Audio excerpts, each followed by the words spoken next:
భగవద్గీత తెలుసా? వంచన యొక్క ఆశయం ధర్మమైతే ఆ వంచన కూడా ధర్మమే.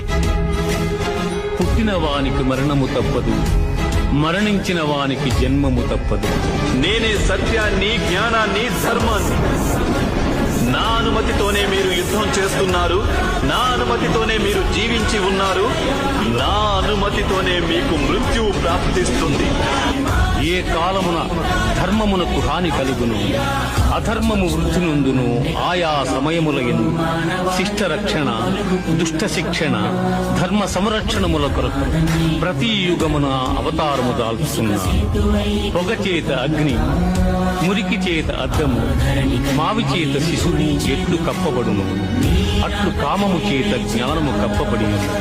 దుఃఖములు కలిగినప్పుడు దిగులు చెందని వాడు, సుఖములు కలిగినప్పుడు స్పృహ లేనివాడు, రాగము, భయము, క్రోధము పోయినవాడు స్థితప్రజ్ఞుడని చెప్పబడు.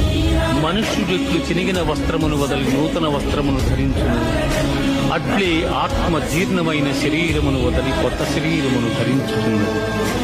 ఆత్మ నాశనము లేనిది.